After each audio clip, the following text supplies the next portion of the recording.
All right. So going live early just to make sure that I'm here and I know that my connection is going to be stable.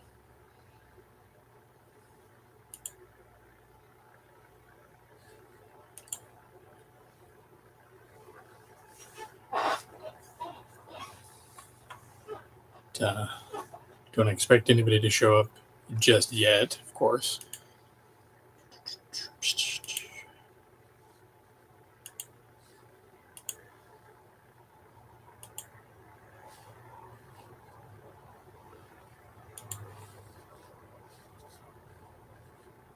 Learning the new chat stuff.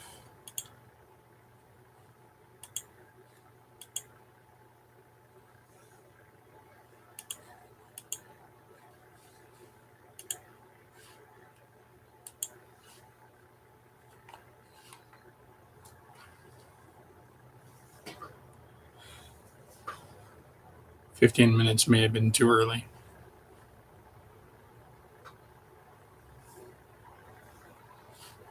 All right, well, I'm going to continue watching the YouTube show I was watching, and if people start to filter in early, well, then I'll get off my butt. Crazy beardness. Saying, screw the direwolves. I remember back in the Battle of the Bastards in season 6, the reason that Ghost wasn't there was because of one. Game of Thrones we were either going to have the giant or we're going to have Ghost. And so they chose the giant and so the Ghost. So if they have to make these compromises, and really cool channel called Ideas of Ice and Fire. It might be him dying. It seriously might be I learned dying. about them because they do Dune stuff. Comment that other and yeah, that, like the one scene we get with Ghost might be like him dying. Not so much through their Game of Thrones stuff, but or their Song of Ice and Fire stuff, but they're doing stuff. I think that's what it's an excellent series. They go really in-depth, deep dive into Dune lore. And if you're a Dune fan, it's definitely something that you're going to want to do. So since they do apologize for the voice. Not that anybody is watching. So he's just kind of not around. All right, next question. Is Cersei going to pull another Robert and say that her child is Euron's and not Jaime's? Oh, if she's pregnant, that's most certainly what she's going to do. But I'm still not 100% sure that she is still pregnant. I think that she still could have maybe lost the baby on the low, because she was given a lot of weird looks, weird faces that didn't really match up with what was going on. Looking like she was deeply sad about something. And I even noticed that in the trailer. When they showed that shot of her in the trailer, she looks like she's deeply distressed about something. And I know she's pissed at Jaime. I mean, she's sending Bronn to freaking kill him. So she's upset about that, and maybe it just is a combination of being upset about Jaime, the fact that he has abandoned her and their child to go help out who she considers to be their enemies. I don't know if I buy that she's crying because she had to sleep with Euron, because that's the type of thing that Cersei does. She doesn't have any problem with using what she has to get what she wants. Think all the way back to her conversation with Sansa, the episode Blackwater, when she says, the greatest weapon is the one between your legs. That's what Cersei says to Sansa. And, I don't think it degrades Cersei to use what she has to subdue Euron, because at the end of the day, it doesn't diminish her. She is the one with the power here. He's the idiot. He is the one being manipulated here. So yeah. Next question. Q&A.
All right, so looks like we have one person with us. Hey, Moki. And hopefully we'll get a couple other people here. Not sure how many we'll draw on a Friday night, but other streams I checked were jumping, but they're for pretty popular and pretty active channels, so makes sense.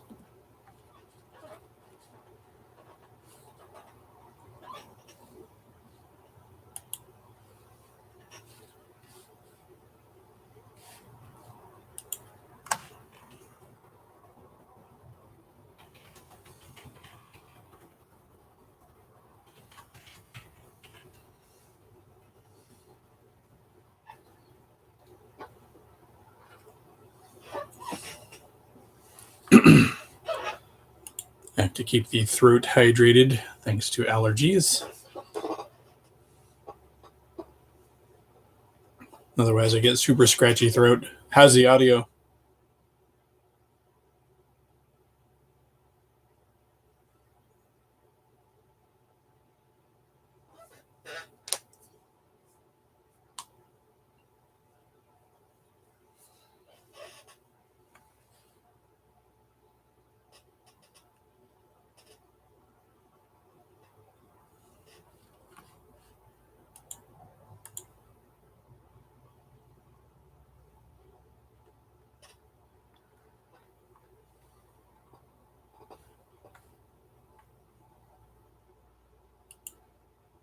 Okay, so it's coming. So my mic is picking it up. Okay, picking me up. Okay, then.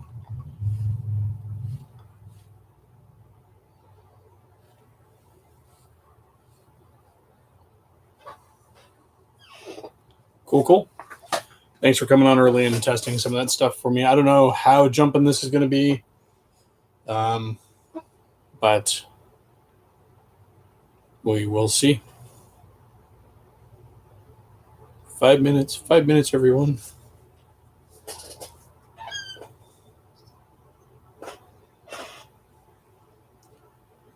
Any burning questions, Mo, that you want to throw into the chat that I can kick it off with, or?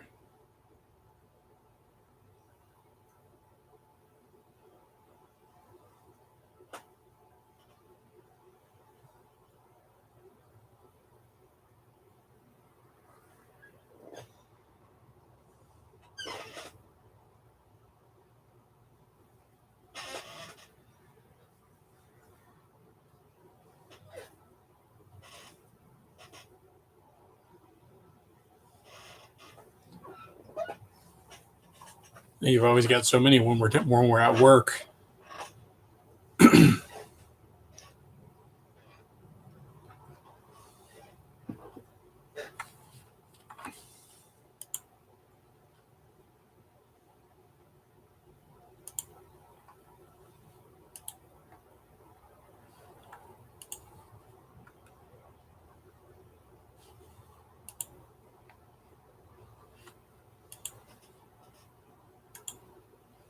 Oh, we've got 2 people.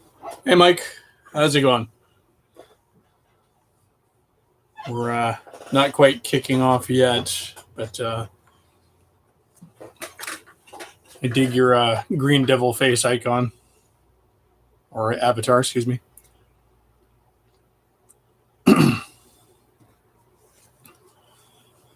All right, so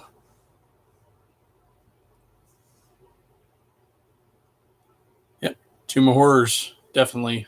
I've sort of gone through it. My group never finished it back in the day.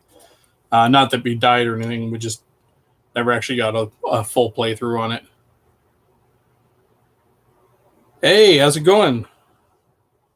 Another mic.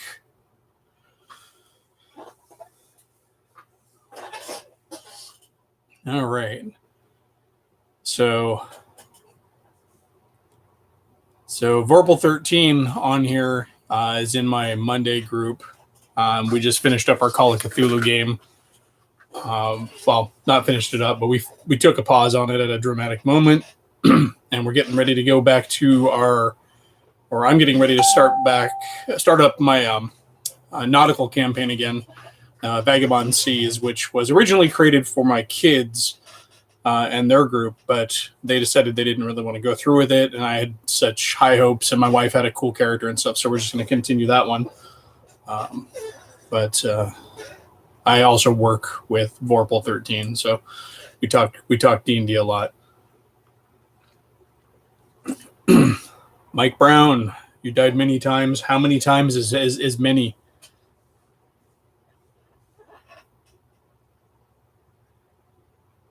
Traveler is a perfect game to use the I know a guy mechanic for role playing. So I want to say that, as far as I know a guy, I mean, you can work that in almost any situation. In any system. So I guess it depends on how widespread and diverse your setting is. Like in Vagabond Seas right now, we could easily do that because I know a guy on this ship, I know a guy on that ship, I know a guy out there on the island. But yeah, the long careers in the character generation for Traveler definitely set up a lot of easy ins and outs for story for the GM. I mean, if you've got a guy who's got 20 years, 30 years service before the game even starts, he's been around. The space lanes are not that huge. I mean, they're huge, but there's common routes and stuff. Never really played Traveler myself. Read about it, looked at it, but nobody I knew ever played it. But similar games like even if you're doing Star Trek RPG, Star Frontiers, most of the sci-fi games have pretty regular space routes. It's just, but yeah, with Traveler, with that character generation system, you definitely build up a prehistory to your character. Star Frontiers was my first sci-fi RPG. Mike from the Vault. I got into that one probably because it was put out by TSR, and back in the day, when I first started playing, I was very much a TSR, fanboy, and the races really spoke to me.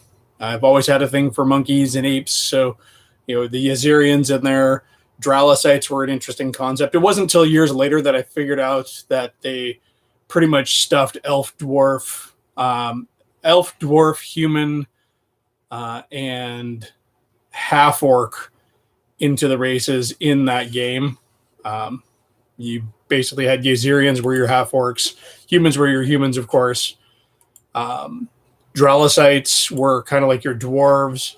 And the Vrusk always struck me as being very elf-like.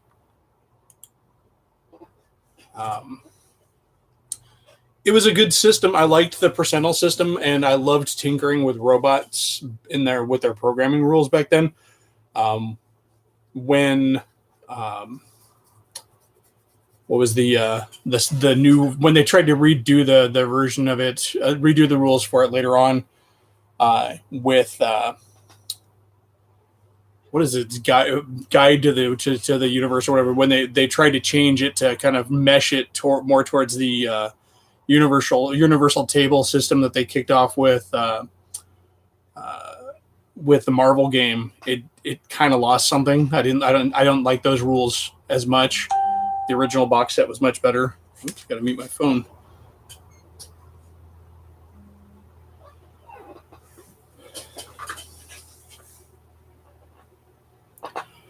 The races did appear in D20 Future. There were also rules for them written for Alternity in Dragon Magazine.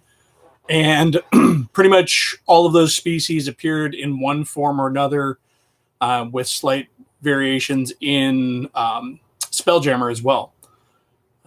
So they didn't waste anything at TSR. Spelljammer was, if you looked through the monster books, it borrowed from everything. They even had a way for you to end up with the alien on your ship, rather than coming as an embryo embedded in somebody's chest. It came in through treasure, and then it grew into something that looked like the alien. The elves had bioweapons that were borrowed from the Japanese series Guyver, as well as Aura Battler Dunebine. They had some pretty cool stuff. Fred, how's it going? So yeah, the Nautilus ships for the Mind Flayers, those were definitely really cool. Illithid ships were badass too. And then you had the Neogi Mind Spiders, which were also pretty badass. The Neogi were cool looking, and made a pretty good villain race in Spelljammer. I also like the Gith, the big hippo dudes, and then also the fact that the Gith themselves appeared as a pirate race in Spelljammer. All right. So most of the people in the chat I recognize or know. So that's cool. I was going to try to get things going with beginning DMing, GMing, but it looks like everybody on here is old hat. So I'm not sure what we can do with that yet. So cool. Fred, you've been just turning out a ton of 15 millimeter terrain and stuff. I know I've been watching that on the group. That's good stuff. I've been working on actually 28 millimeter for the first time in a long time, doing some Imperial Guard conversions for Kill Team. Going with big hats and poofy clothes, a la Mobius.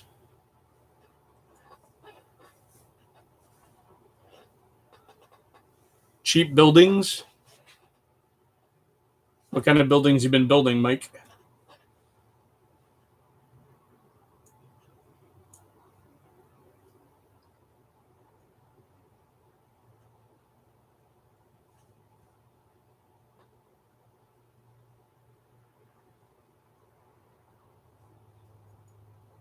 $11 hab blocks. Holy crap.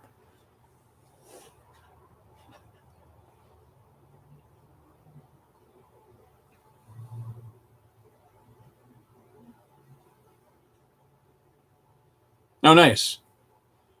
Boxes where the lids are roofs.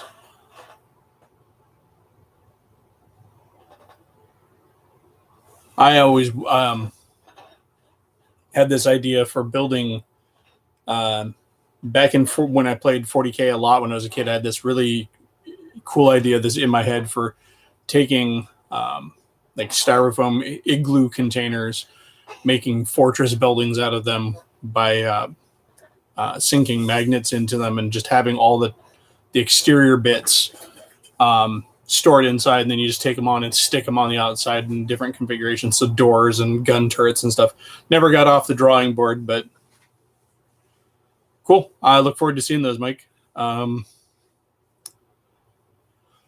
Okay, so we've lost a couple of people. That's fine.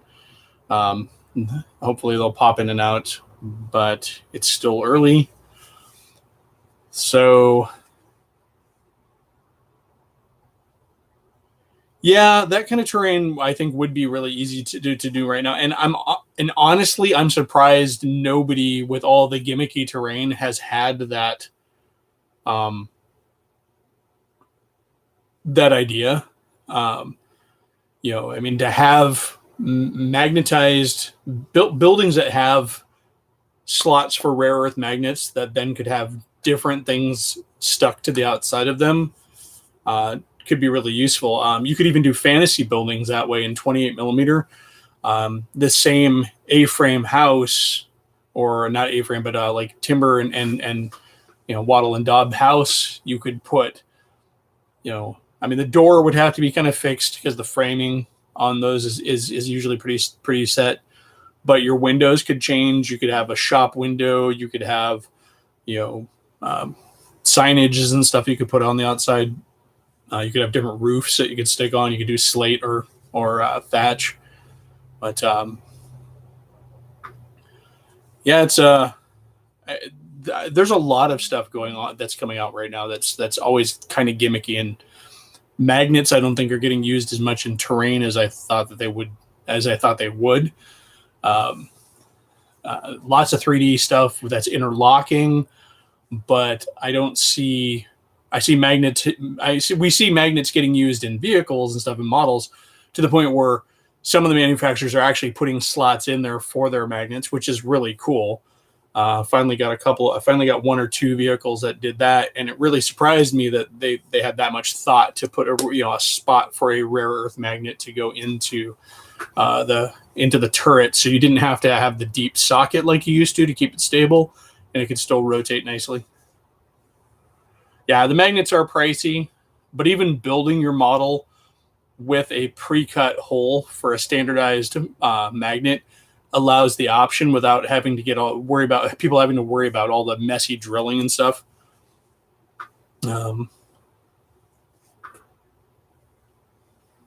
Open plan A-frames for elves. Yeah, you could do that, especially if you did some cool scroll work, at the top to where it was a little fancier. Rivendell in the Peter Jackson movies looked like it had a lot of like simple A-frame buildings. Well, not simple; it was all fancy elf stuff. So you could probably go with that. And I know like Viking terrain, Viking structures, A-frame. Well, actually, Dark Age buildings in general, there was a lot of A-framing, usually with below ground, house floors and stuff. But so looks like we have a house full of minis gamers. And my chat that was supposed to be about RPGs and stuff ended up attracting the minis folks, which is not a bad thing. Let me check here and see if I've got any more feedback or responses to people showing up. No, it does not look like it. So we'll see if they filter in. So Battlefront using the magnets for the Team Yankee stuff. I haven't picked up a single vehicle for the Team Yankee stuff. I really do. I was really hoping that Team Yankee would kick off a new interest in modern stuff. I'm going to rant for a second here. It bugs the crap out of me that with as much conflict that has actually happened, generally on a smaller scale, across the world since the Cold War, it amazes me how little we are getting in 15 millimeter for ultra modern or even like 1990s. Eureka came out with Chechens and more modern Russians, but there's no vehicles to go with those. The appropriate T-80 for that conflict doesn't exist in 15 millimeter. That would be the T-80U. We get a lot of stuff in 28 millimeter, and that's because a lot of the action that's been televised and popularized is smaller scale, and I think that's why we see that there.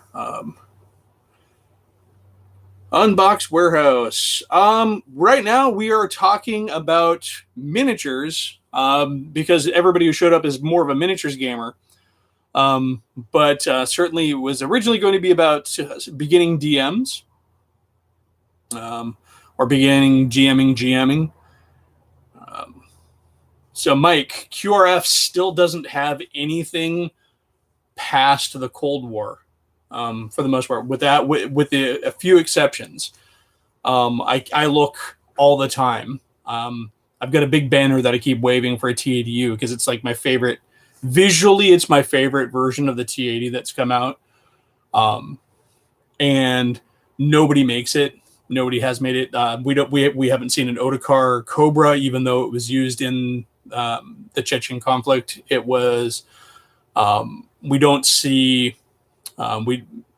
Nobody's made the Russian Tiger, which is the they're a kind of armored urban troop transport. So Unbox Warehouse. What's a DMGM? Game Master or Dungeon Master if you're playing Dungeons & Dragons or other games. The Elfbait name goes back to high school when we used to talk about ideas and then see them in print or production with other companies. And we used to joke that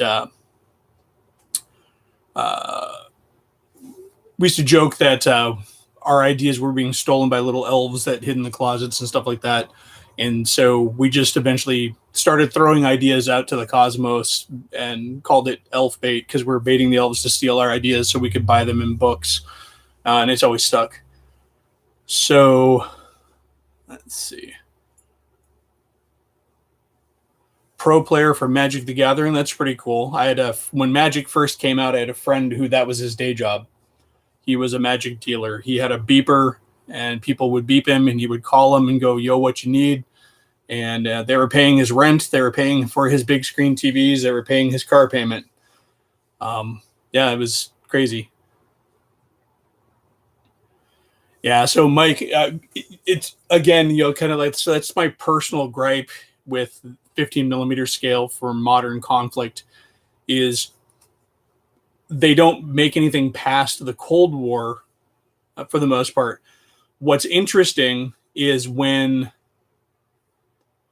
I have spoken to companies about producing stuff beyond that period, I always get told that a couple of reasons. It was never used in an actual conflict.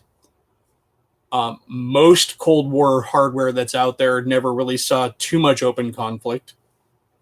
I mean, other than T-55s and T-72s used in third world countries and stuff like that, we didn't see a lot of actual big battle for that period.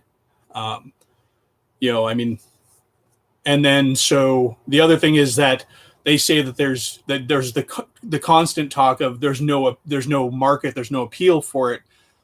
But I have a feeling that when it comes to miniatures markets, it's often a chicken and the egg sort of a thing. Is there a market that just hasn't been created, or are there? I mean, because I remember talking to Eureka once about a miniatures range, and they said that my idea wasn't going to fly. And I looked at their range, and they've got like teddy bears and Napoleonic uniforms, and they've got all these wackadoo concepts in there that they say are selling. I mean, Nick Robson himself said they were selling left and right, that they're some of their best sellers. Left and right may be an exaggeration, but they're some of their best sellers.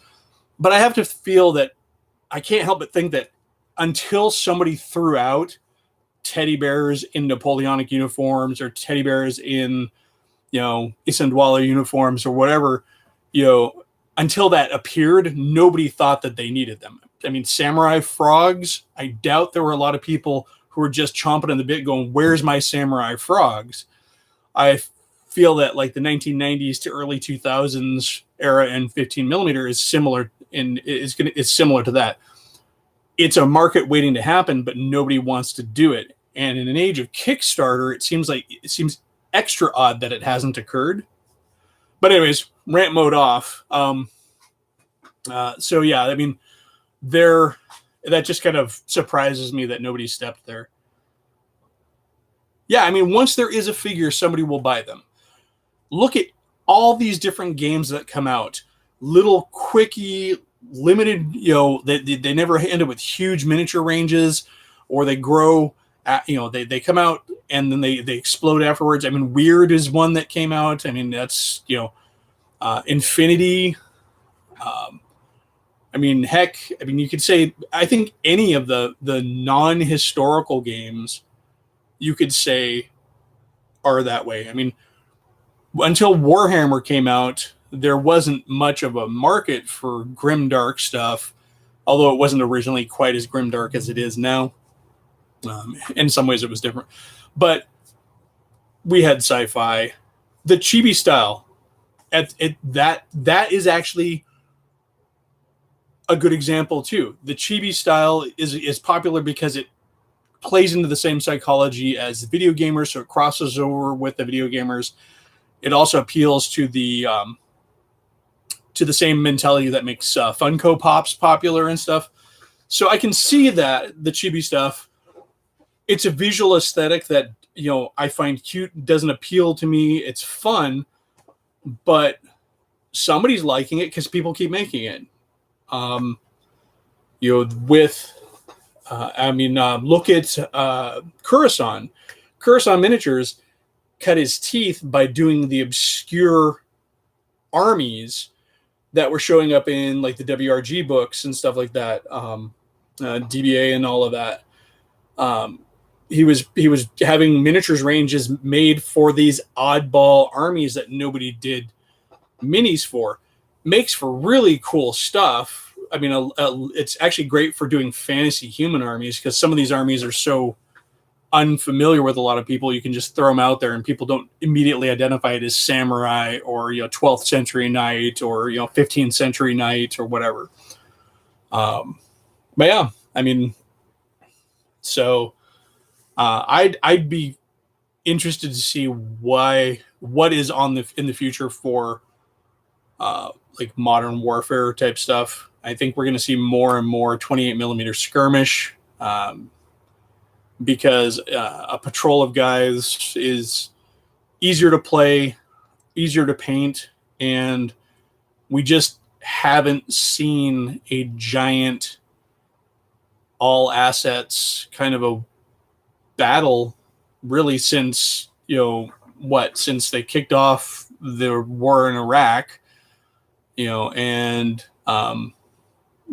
Desert Storm. I mean, it's been a bit since we've actually seen a lot on the ground. It's also frustrating too because there's other obscure vehicles I would like to see. Nobody makes Eurocopter Tigers. What I'm surprised is there's still holes in Cold War.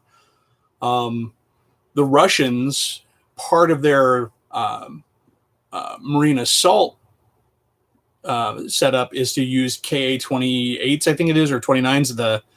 I think that's the Havocs, not the Havocs, Helixes, whatever. It's not the Hokum, it's not the Havoc, it's not the Hind, but it's the counter-rotating ones. They've got those flying in support of the Marines, but nobody makes those either. Twilight 2000, that would be cool. I mean, if Twilight 2000 ever got a kickoff again, the ones in diecast aren't actually 15 millimeter. They say 1/100th on the box, but they're scaled to the box. I've picked a couple of models up through those diecasters, and I'm always woefully disappointed. But a new edition of Twilight 2000 is being made. Yeah, Twilight 2000, I think, from a role-playing standpoint, almost suffers from the same problem as Cyberpunk. It's too real. Cyberpunk, for me, I'd love to go back and play it again and like maybe scale it forward to the future, kind of like they did with Altered Carbon and stuff. I think if you're going to do Cyberpunk now, you almost have to take it like with the Expanse, where you're not so much focusing on just Earth. But, corporations run rampant, info tech everywhere, style being rampant, technology out of control. That's today. That's the world I live in. Twilight 2000, we're living in Merc 2000 right now. I don't know if you ever got a chance to play Merc 2000. That was Twilight 2000, where the limited nuclear exchange never happened, but the conflict turned into more of a series of commando and more focused operations rather than open warfare. So you were playing a lot of spec op teams and stuff like that. It wasn't so much spy stuff; it was more spec ops. You could do some spy stuff, but it was, usually going in small teams and protecting assets, kidnapping, blowing things up, sabotaging oil rigs, things like that. I think really Merc 2000 was GDW's attempt to sort of tap into the cyberpunk vibe. Hey, Scott, welcome. Scott's a longtime friend of mine and also in my Monday game group. I've played many different games with him.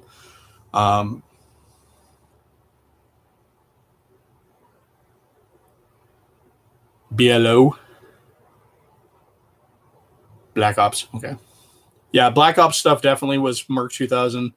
I was saying before is that Twilight 2000 as a miniatures game, I think would make an interesting framework for a miniatures game. I always thought that Palladium really dropped the ball because nobody knows how to run anything over there. When pre-paints came out, Rifts would have made an amazing property for a pre-painted miniatures game.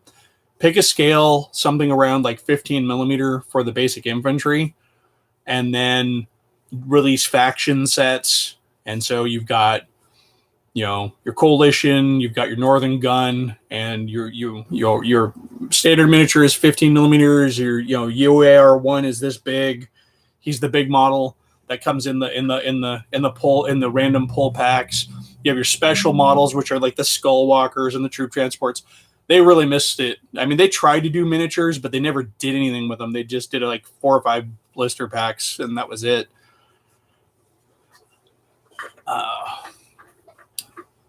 So let's see, 4 people, 24 minutes in. Cool. So anybody have any specific questions they wanted to ask? I mean, I'm definitely willing to answer questions. Glitter Boys. Yeah, Glitter Boy. It's funny how many Glitter Boys are now out. And every so often I'll pick up a Rifts book and take a look. And there are dozens probably. If my sampling were to play out, there's like dozens of different Glitter Boys now. Back to I Know a Guy mechanics. Okay. Or other ideas? Well, so those are good for adventure starters. Definitely. For having contact, adventure starters, and also keeping the plot going along. If you see me fiddling with stuff, just by the way, it's just, me keeping my hands on something to deal with nervous energy. So knowing a guy, I have to admit, I'm not familiar with that particular term in gaming, other than, what it just makes sense to mean. But yeah, I think it gets used by a lot of people without actually thinking about it. It's like a lot of DMing, GMing, and player tools. We usually use these without even really thinking about it. And so, like, I know a guy, you know a guy. A lot of that comes down to players and GMs being willing to just allow a little bit of agency with how people are playing. Yeah, it's definitely a type of yes and. It's like, pulling straight from media. You're sitting in the belly of the giant space slug. You're looking over the navigational charts on the Falcon. Solo's player is like Lando. And then we roll from there. That's a classic example, I think, that everybody can access for I Know a Guy. It gets the plot moving.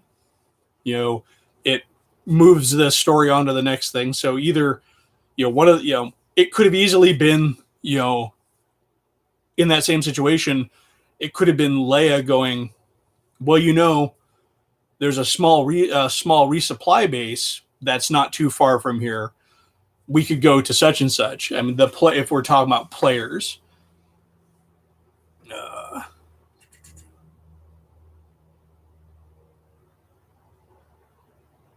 Yeah, well, so Fred, one of the problems with Palladium is Kevin Simbita. I mean, I'm going to say I don't know what goes on in that man's head. He doesn't seem to know what's going on half the time there. He doesn't know how to handle his property. He's got hot properties and doesn't do anything with them.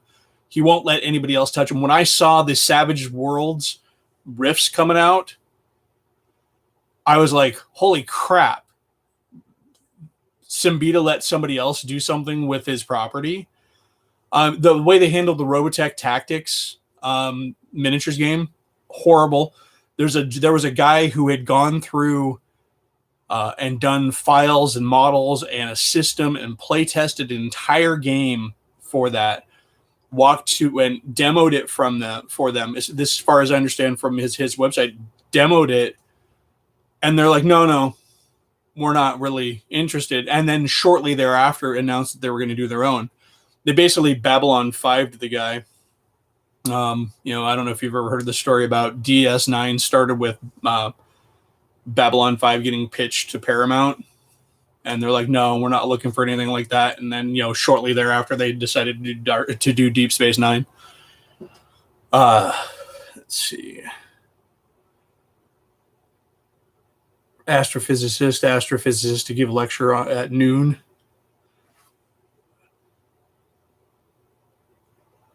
Yeah, news articles are definitely, a way to go as well. If you're playing in a setting that has media, news articles are always great for kicking off adventures. But you can also do that in fantasy settings. If only we knew knew a what. So, what is it? I think Matt Colville and in his current live stream game, his city has broadsheets, so they have publicly posted newspapers in their big sort of Renaissance city, and so everybody has access. Everybody who can read, of course, has access to the news. Take it for what it is. Yeah, and I mean you can so much. I think so.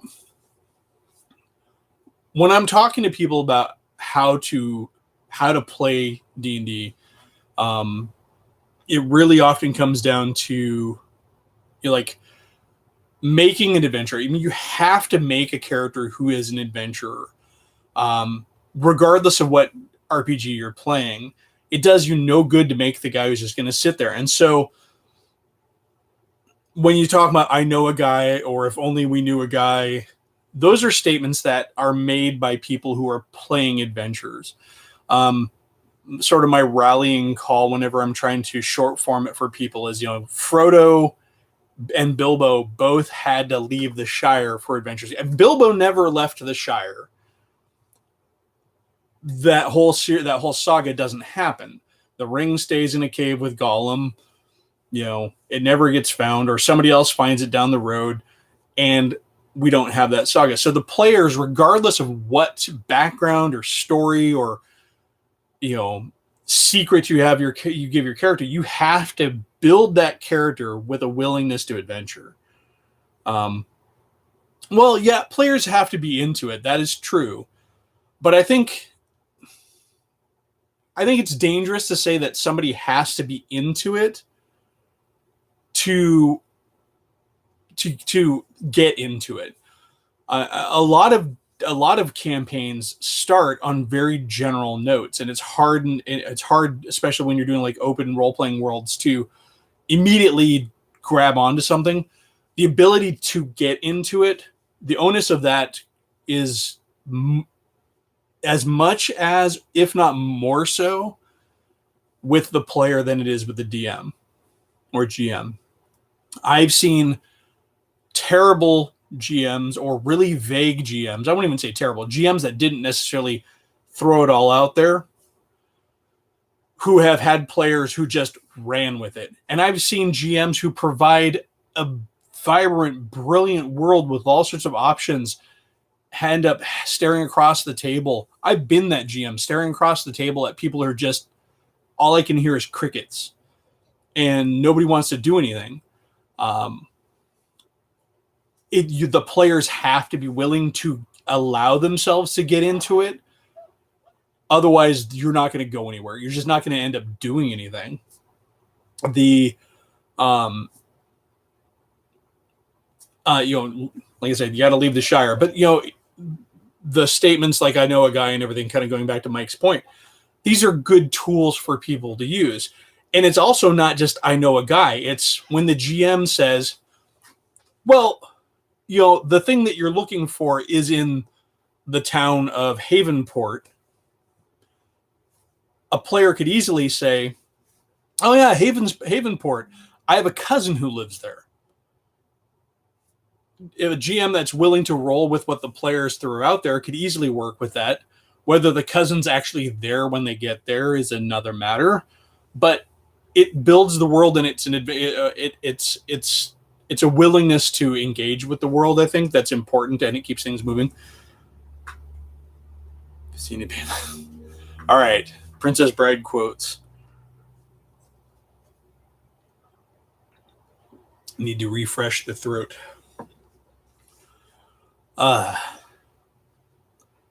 Your cousin died of the plague last year, or your cousin's off at market, or he moved. I mean, who knows? I mean,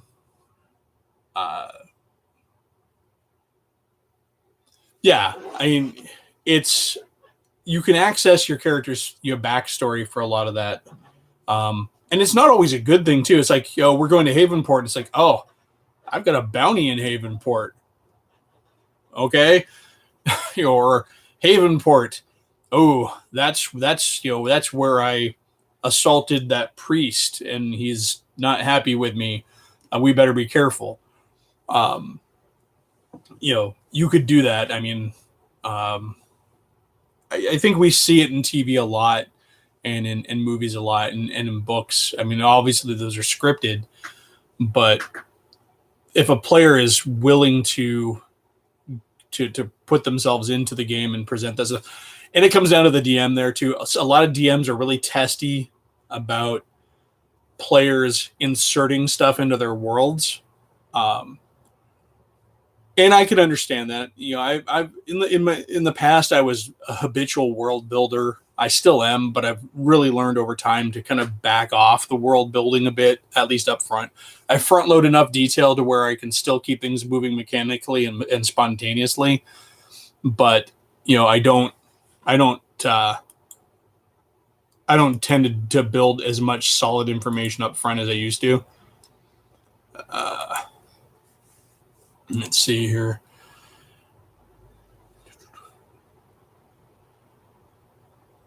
Can't wait till you go to a crappy town where you're a hero.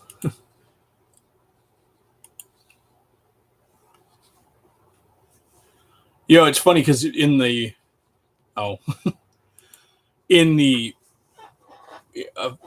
couple of campaigns ago, we started in a small town, and the several adventurers kind of left there and came back to there, and the party was developing a reputation in this little town.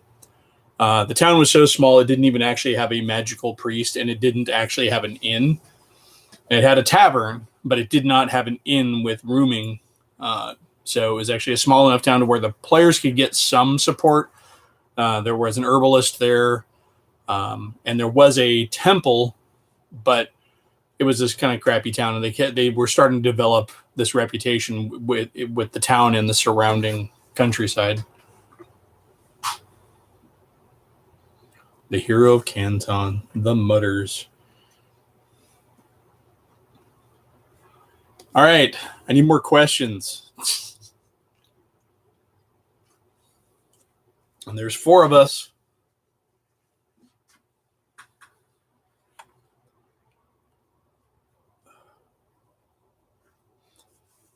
So we've talked about, I know a guy, I know a place, and the various permutations of that. The other thing too, I think for GMs, is is knowing how to flex with the unpredictability of your players. Invariably, you're going to have a cool scenario set up where the village priest is kidnapped, and you have to save him from the goblins. And then the party is either going to not want to follow the goblins, or the party's not going to want to go after the priest, or the party's not going to go in the right direction. Quick redirects are important, and they're not all that hard to come up with a little bit of forethought. When you're making adventures, you just need to make sure that you have that in mind. And for most of the people who are in the chat, all three of you right now. I'm pretty sure you guys all get that. But in case somebody stumbles on this video, later on after I post it up in Elfbait, I mean, being willing to consider other ways to get people to get the party on the quest doesn't hurt when you're building your adventure to kind of note down a couple of options for yourself as the GM, but also be willing to listen to what the players are doing and then flex with what they do. I mean, if the players decide that they're not going to immediately go after the goblins to save the priest, then when they leave town, maybe they get ambushed by the goblins and some of their stuff gets taken. So they end up following the goblins to their lair and then subsequently end up finding the priest anyways. Or, if they're in town for a while, maybe it starts with the priest and then somebody else disappears. And then they end up having to, follow on with the adventure.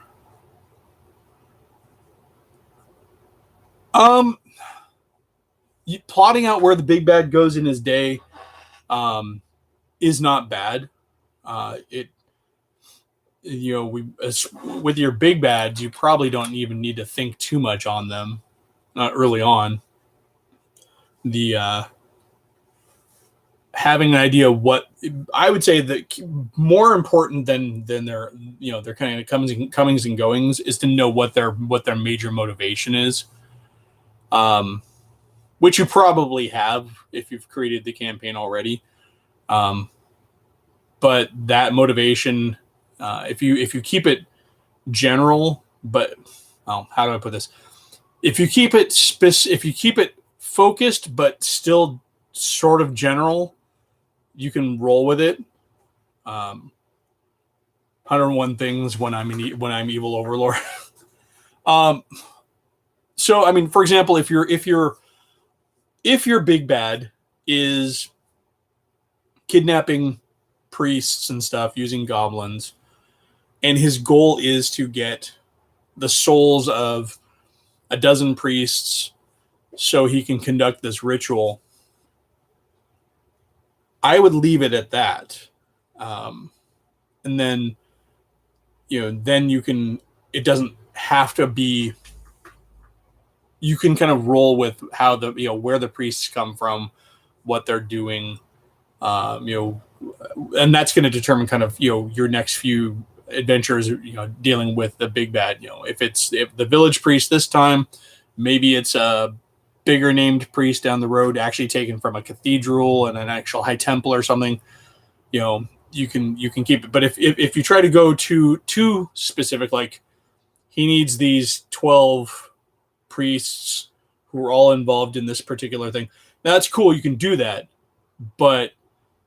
and that might be good to have in your deeper lore. But if it is specifically 12 priests that he needs to get to, or 12 specific priests that he needs to get to do his ritual, I guarantee you one of your players is going to decide that they can stop his ritual by killing a priest. If you have 12 specific priests that this guy needs to complete his evil ritual, all the players have to do is get rid of one of those.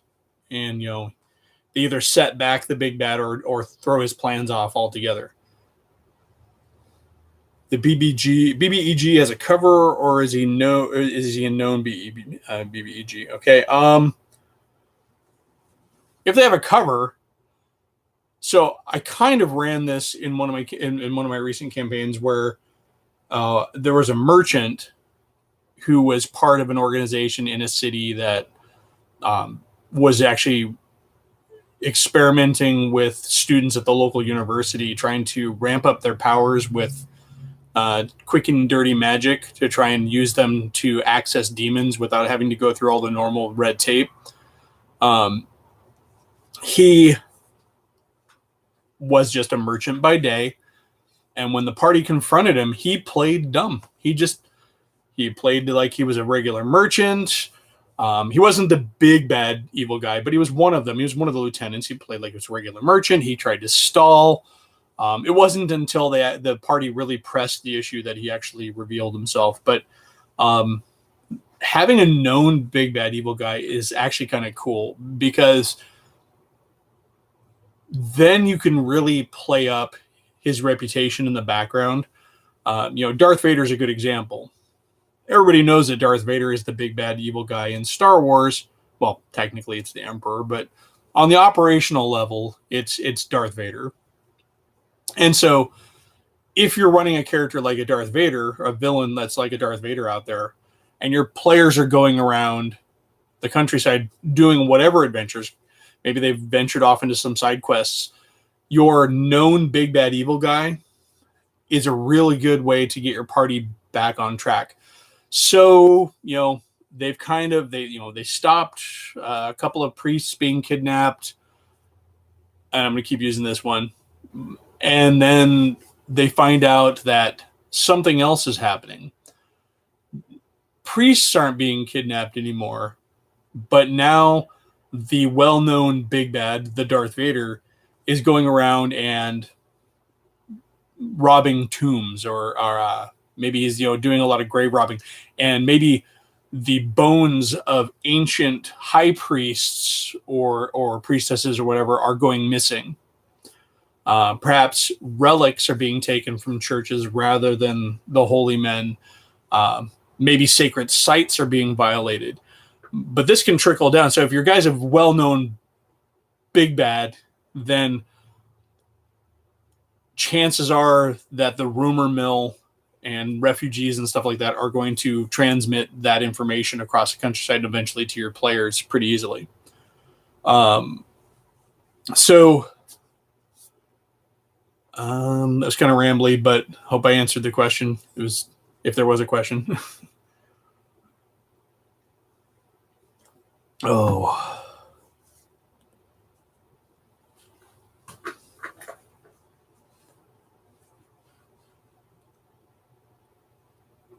Scrolling through the chat here to see if I missed anything.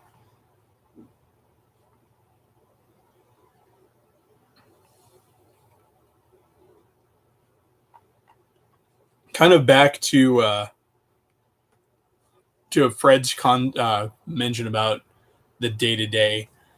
When I build campaign worlds, I like to front load them with enough information to where I know how the world is working, even when the players aren't engaging with it directly. I think this allows your improv to really flow easily too. If you know that there is an order of knights doing a thing, and you know that there's a war on this border, and you know that this particular castle is a prison with a dark secret, even if you haven't defined that secret, you can kind of keep things rolling. And when the players roll into town near that border where there's a war going on, a lot of your narrative, a lot of your scenery, your scene work is going to reflect around that war effort. You're going to see troop movements. You're going to see battles, maybe the aftermath of battles. You might move through towns that have been ravaged, or you might even run into friendly forces that are, doing some pretty heavy-handed foraging, and appropriating livestock and the like, forced recruitment, to bolster a wavering battle line. You might see these are all sorts of things that you can just throw in to flavor the setting.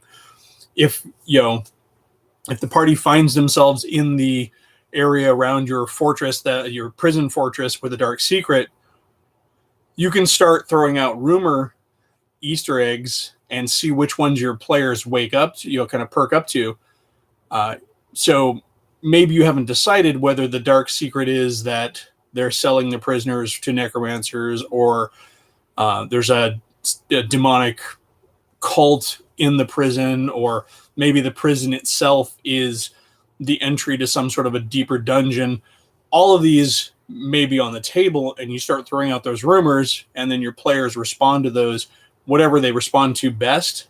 You can go ahead and roll with that. But if you leave the definitions vague but interesting, you can always work the specific details depending on the point where you are in your campaign. To go back to the battlefront, the warfront concept, if that's going on for a while,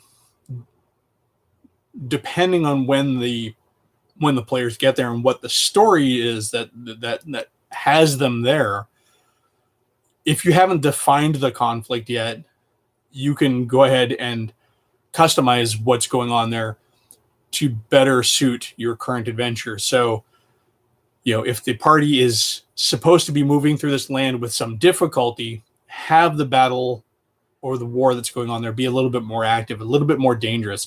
And that danger doesn't always have to come from opposing troops. It can come from troops from the friendly side. They're still not going to want strangers and stuff moving through the war zone because they don't know who's a spy, and maybe they just want to steal the money off the adventurers because they can put that to their war effort, or because they just want to loot. Opportunists and stuff could come in. They might run into bandits who are trying to take advantage of supply runs. You might have humanoid tribes that are coming in looking for work. So, maybe you've got orcs in the area who are looking to hire on as mercenaries for one side or the other, and the players run afoul of those. But knowing the tone of that location will help you just kind of ad lib whatever's there based on when you need to do it. Coulter's Cove in one of my campaigns is this whaling town that I just had a few descriptive things written down, that it was it's a mostly wood town. It wasn't a city, but it was a town, mostly wood town with no paving, and it smelled constantly of burning whale oil. And when the party finally made it there was, I invented a feasting house. It wasn't an inn, but it was a place with big tables where you could just go in and eat. And the fishermen like to come in there after their catches, and that became a place for location. We ended up with a really cool guy who worked at the harbor masters, at the pier at the harbor master. He referred to himself as the master of charts, but he was really just the chart keeper. But he had really he had taken it upon himself to elevate his position. So we had some good role playing with that. We had a fisherman who factored in, but none of that was decided ahead of time. That was just all come up with on the fly based on this kind of vague idea that this is kind of a dark, stinky town with lots of fishermen with gold and the whale oil trade. And so you can imagine the seedier sides of transient sailor populations and money coming in and changing hands. At one point, the party got wise that they were getting really high bounties for bringing in local bandits. And then they finally got keen on it through a few interactions with the town mayor that he was selling he was paying them more than they really expected that they would get, because he was making a killing selling these convicts off to ship's crews as basically impressed sailors, and that was all on the fly as well. So we're coming up on the hour. I only expected to do this for about an hour, and it is 9 o'clock, pushing 9 Pacific time. We've got 2 people left in the chat. Throw out any last minute questions or ideas that you might have, those 2 of you who are still here. I believe that's probably Scott and Mike. Fred seems to be having connection issues, and I'm pretty sure I lost Moki. So I will wait. This would probably be a little bit more active if I had telegraphed it. Oh, so Moki is still here. So I've got Moki and probably Mike. Okay. Have a good night, Mike. it's about time for it to end. I think I'm going to try and do another one of these, and I'm going to actually post it up in advance and set out some reminders, maybe get a little bit more going on here, and see if we can get some more people in the audience. Hopefully repeating this will build momentum. But have a good night. I'm going to cut it now. We only got 7 minutes, and I started about 9 minutes, 10 minutes early anyways. So have a good night, folks, and we will try this again. I don't know if it's going to be Friday. I'll post something up on my Facebook and the Elfbait group, and then you'll also see like a notification coming up on the channel as well. Have a good night, guys.